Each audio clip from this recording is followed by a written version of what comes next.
Bien, bonjour à tous. On va changer complètement de registre. Ce sera peut-être un peu moins technique là, mais on pourra parler aussi de cas concrets si vous voulez dans la discussion. Donc, pas de conflit pour cette présentation. Donc, concernant la maladie thromboembolique veineuse, on sait tous que les signes cliniques locaux sont vraiment peu contributifs. Le plus sensible, c'est la chaleur cutanée, mais on voit que la spécificité est vraiment mauvaise, 20%. Et le très classique signe de Homans, c'est jamais que 40% de sensibilité, 55% de spécificité. Donc la clinique, malheureusement, pour le diagnostic de la maladie thromboembolique veineuse, c'est pas suffisant. Donc si on veut aller un peu plus loin, il va falloir avoir des stratégies diagnostiques qui vont comprendre des scores de probabilité clinique. Alors il y a différents scores qu'on va pouvoir étudier. Les dédimères, bien sûr, le dosage des dédimères, et puis les ultrasons qui sont le gold standard maintenant de l'exploration des veines. Donc le score le plus utilisé, le plus validé, c'est le score de Wells, où vous avez tout un tas de variables cliniques qui sont cotées 1 point et -2 pour l'alternative diagnostique. Si on sait qu'on a un gros genou préalablement à une augmentation de volume de la jambe, on peut avoir une suspicion de rupture de kyste poplité, par exemple. Donc dans ces scores, dans ces variables cliniques, on a bien sûr le cancer actif, la paralysie ou les parésies, l'alitement prolongé ou une chirurgie majeure récente, les douleurs localisées sur le trajet d'une veine, l'augmentation de volume de tout le membre pour les thromboses proximales, l'augmentation de volume du mollet, et donc on va mesurer ça avec un centimètre, plus de 3 cm par rapport à l'autre côté, l'œdème qui prend le godet, la circulation collatérale sur des veines non variqueuses, et puis bien sûr des antécédents. Donc on fait son petit score, et on a un score inférieur à 1, on est en probabilité faible, supérieur ou égal à 2, probabilité forte. Donc ça c'est vraiment l'évaluation de base préalable. On a proposé, Constant de Bordeaux a proposé un score beaucoup plus simple pour les patients en ambulatoire au cabinet, avec juste le sexe masculin, la paralysie ou l'immobilisation du membre, l'alitement, l'augmentation de volume, la douleur unilatérale, et puis éventuellement -1 pour un autre diagnostic plausible. Et là aussi, on peut classer probabilité faible, intermédiaire ou forte. Un score peu utile, franchement, la clinique prime sur le score, et de toute façon, la clinique, on voit, il y a 3 paramètres. Premier trimestre, augmentation de circonférence du mollet, et puis symptômes au membre inférieur gauche. Okay. Donc, cliniquement, on n'a pas besoin de faire un score, en général, devant ce genre de patient. Et par contre, sur le plan du cancer, on a le score de Corana qui est proposé, avec comme paramètre la localisation du cancer. On connaît les cancers qui sont vraiment thrombogènes, avec un risque très élevé pour l'estomac et le pancréas, et élevé pour poumons, lymphomes, gynéco, vessie et testicules. Ensuite, une augmentation des plaquettes ou des leucocytes. À chaque fois, c'est scoré 1, une anémie, et puis un IMC supérieur à 35. Donc, on peut faire son calcul de score aussi, et avec un risque élevé, supérieur ou égal à 3, risque faible, 0. Donc ça, c'est la première étape de la stratégie diagnostique. Mais une fois qu'on a fait ce score et qu'on a une suspicion, on peut être amené à proposer le dosage des dédimères avec tous les écueils. Je pense que vous voyez aussi les patients qui vous sont adressés juste parce qu'ils ont des dédimères augmentés, aucun symptôme, et voilà, on est parti dans l'escalade de la violence avec le Doppler pour les dédimères positifs sans aucun signe d'appel. Donc ce communiqué, là, vous avez en bas l'adresse, vous pouvez le retrouver, qui avait été proposé par la Société française de médecine vasculaire, le groupe français d'études hémostase et thrombose, et puis Innoviti, là, le réseau de recherche. Donc on a été amené à faire ce communiqué pour vraiment recadrer un petit peu des prescriptions abusives de demande d'écho-Doppler juste sur les dédimères. On sait que les dédimères, c'est plusieurs techniques avec les techniques validées et vraiment de référence, qui sont la technique quantitative ELISA, et éventuellement l'immunoturbidimétrie de Stago. Donc ce sont les 2 techniques qui sont vraiment validées et qui vont pouvoir nous aider dans la décision. Et donc, les recommandations qui sont proposées, c'est de toute façon de ne demander d'interpréter ce dosage qu'après avoir fait une évaluation d'un score de probabilité clinique. Et ce dosage avec une technique de dosage quantitatif, si on veut vraiment être fiable. Ensuite, quand la probabilité clinique est faible ou intermédiaire, et qu'on réalise un dosage des dédimères, c'est afin d'exclure l'hypothèse de TVP. C'est pas pour avoir un diagnostic positif qu'on va faire les dédimères là, c'est pour exclure le diagnostic sur ces risques faibles ou intermédiaires et éviter d'aller faire un écho-Doppler ou de traiter le patient. Par contre, quand la probabilité clinique est forte et les dédimères ne seront pas dosés, on ira directement à l'exploration. Et probabilité non forte dédimères négatifs, bien sûr, on s'arrête là.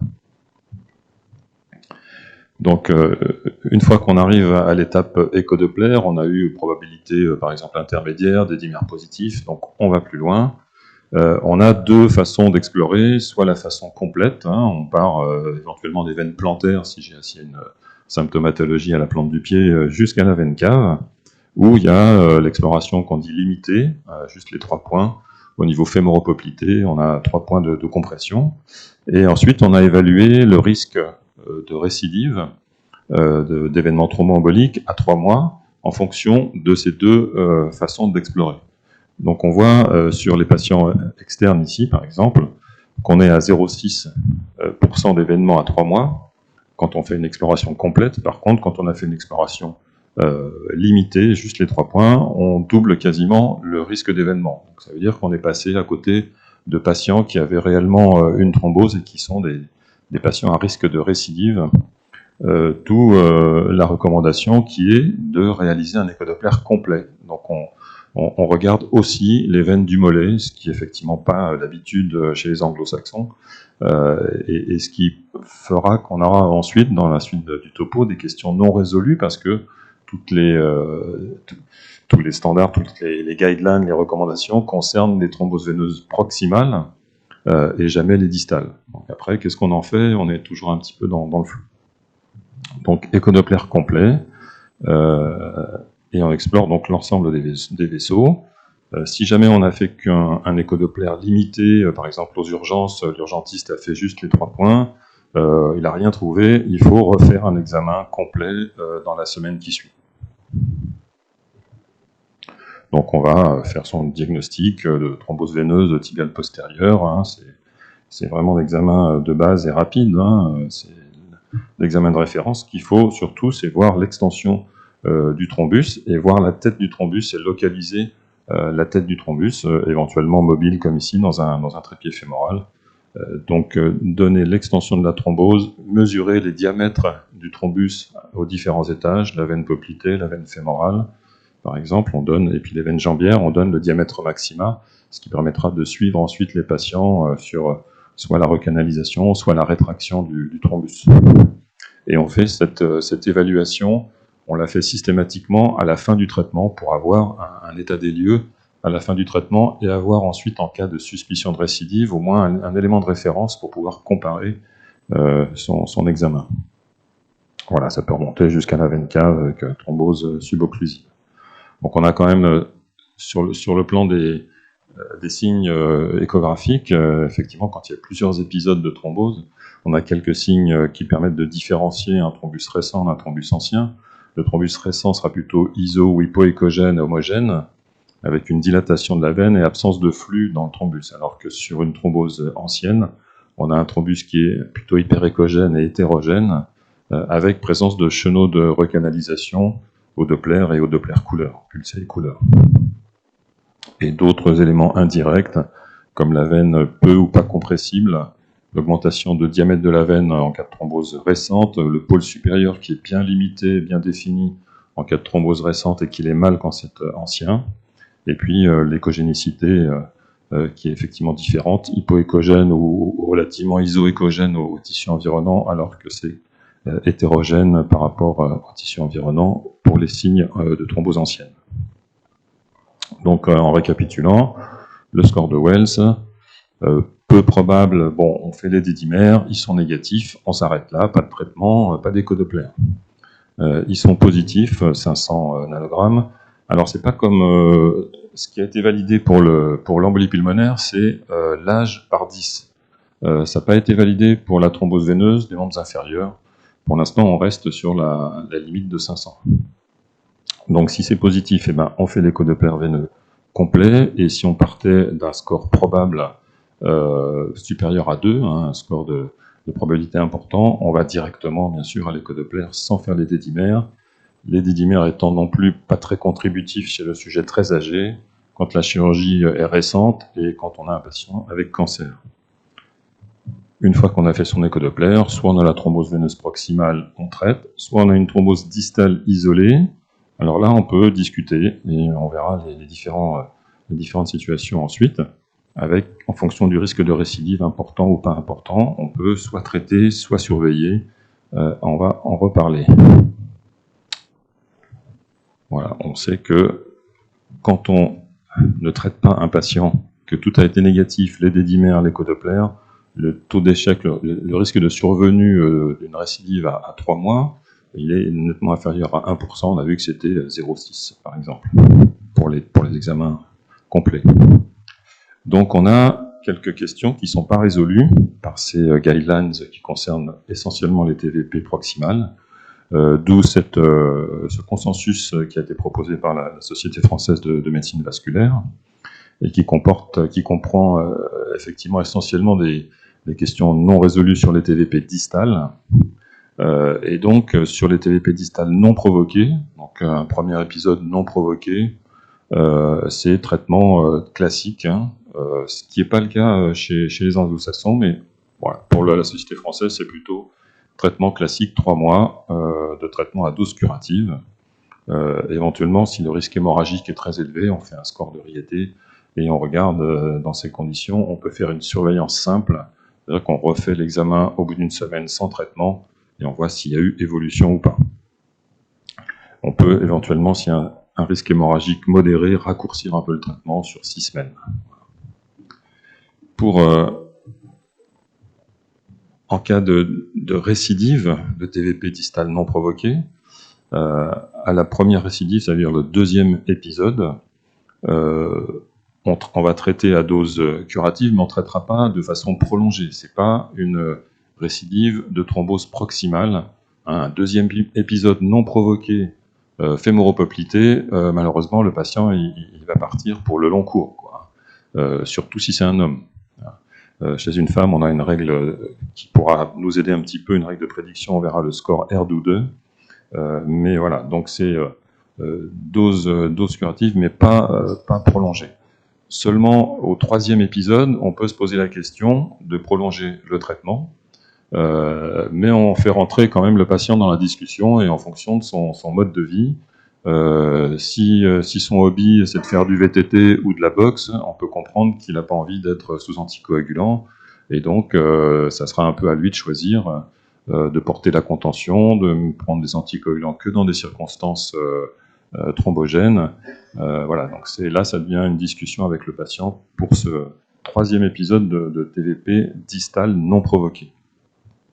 Bon, en cas de cancer, ça se discute pas, c'est traité. Par contre, quand c'est asymptomatique, parce qu'on découvre souvent de façon fortuite des thromboses asymptomatiques, surtout quand on fait du cash en post-PTH et qu'on fait systématiquement dans les cliniques des contrôles post-PTH, post-PTG, voilà, donc bon, ok, chez les patients qui se plaignent de rien, de temps en temps, on va tomber sur une thrombose jambière ou surale asymptomatique. Et ben il est suggéré de ne pas traiter ces thromboses, pas traiter par anticoagulation curative, et on fait une surveillance échographique. Au bout d'une semaine, voilà, on refait un examen pour se rassurer. Si jamais il y a une évolution, ok, on pourra traiter, mais la plupart, l'immense majorité des cas, on sera complètement rassuré. Et donc dans le post-opératoire, surtout si on a une reprise d'activité rapide et une TVP distale symptomatique, voilà, on pourra proposer un traitement raccourci.